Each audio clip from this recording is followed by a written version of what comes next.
Good morning, Evokers. It is week 2. If you are following along in the hardback book, um, it's a soft cover, but hard copy, we are on day 6. And if you are following along, we are week 2 in the online version, the Kindle version.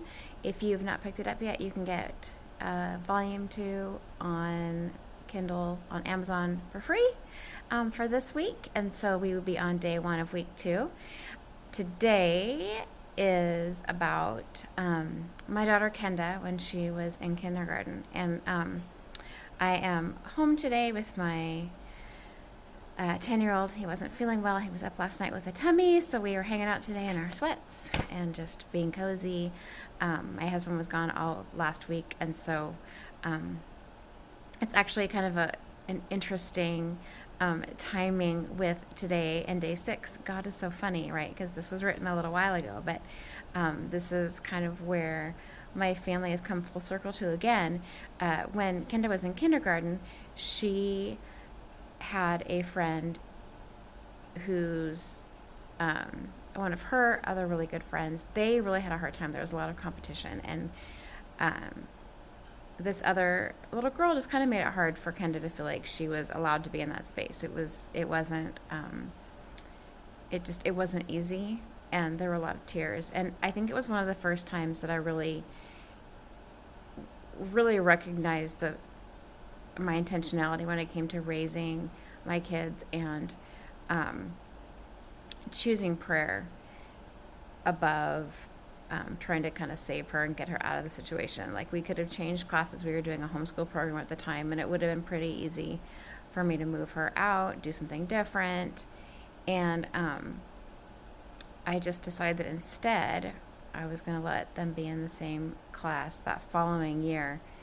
And we just prayed for that situation. And it took a while, but they finally kind of found their niche, and they found their trust for one another. And Kenda and I have found ourselves in another space where we are praying for some relationship pieces. And I it's so hard because I think especially as women, we tend to feel like we can fix things, and we want to fix things. And if we can't fix the things, we discard the things. And some of my greatest relationships and some of my greatest seasons of growth have been through challenging relationships, overcoming those and finding that we're still friends through it all because we have a commonality that's greater than our differences, or being okay with letting that relationship go and understanding that all relationships are they have value, and some are for different seasons, and some seasons are shorter than others. And so I just really wanted to just encourage all of you today. I don't have any big, wonderful, fantastic words of wisdom other than to pray. I just feel like it's so easy to talk about our struggles, and it's okay to talk about them. It's okay to download with a trusted friend, but everything can be taken to God in prayer, and it is amazing what God can do when we choose to trust Him with our issues, even when it's with a relationship with somebody else. Matthew 26:41, watch and pray lest you enter in temptation. The spirit indeed is willing, but the flesh is weak.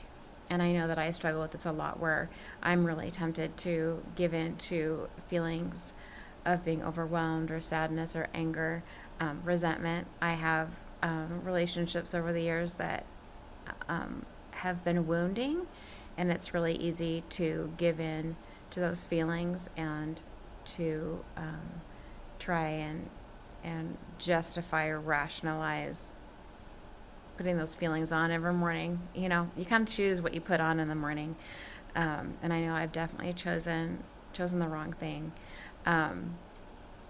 But I say to you in Matthew 5:44, but I say to you, love your enemies, bless those who curse you, do good to those who hate you, and pray for those who spitefully use and persecute you. And I feel like if I can do that, and if Jesus admonishes us to pray for our enemies, how much more can we pray for our friends and for our family members and for the people that we still love?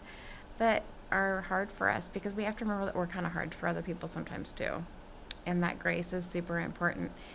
And whenever you stand praying, if you have anything against anyone, forgive him, that your Father in heaven may also forgive you in your trespasses. Matthew 11:25. I think it's super important to remember that the world will always tell you that you're justified to have your feelings, that you're justified to be frustrated, disappointed, angry, disillusioned, whatever. But that's not God's way. God has compassion, and then he says, and then rise up and make different choices. Because what the world does is it keeps you in a cycle of the sadness and the brokenness and rehearsing that broken record in your head. But when we give those things to God in prayer, and when we allow ourselves to release people to him in forgiveness, that is where the breakthrough comes for you and for the other people. It's just so important to remember that this is a temporary space, and to waste time being angry or hurtful or unforgiving, it doesn't propel us to where we really want to go, and it really holds us back. So if there's anyone that you need to forgive today, I'm just praying that you would have the opportunity to do that. And if there's a challenging relationship in your life, I would really encourage you to lay it down before the Lord and pray for that person every day, and pray for yourself every day. I think that sometimes the things that we dislike the most in others are the things that we struggle with the most ourselves. And so if we truly give those relationships to him and really ask from a position of transparency in our hearts for some revelation and for wisdom and discernment, a lot of times we end up discovering things in ourselves that can be shifted and grown and changed. And sometimes those really hard relationships end up being the breakthrough that we've been looking for. So praying for you today, as always. And just keep the comments, share, let other people know. I love doing this study because it's quick. It doesn't take a lot of time, but I'm really hoping that again, when you spend time, look up these scriptures, marinate, let them sit into your heart for a little while, contemplate, really, really ask the Lord what he has for you today, and just be open to that. Because I think that even just a quick little video with me and 5 minutes with the Lord can really radically change the way that the rest of your day goes. And I truly believe that. I truly believe that when we have our hearts set on what he has for us every day, that makes all the difference in the world. So I may be blessed, and I will talk to you tomorrow.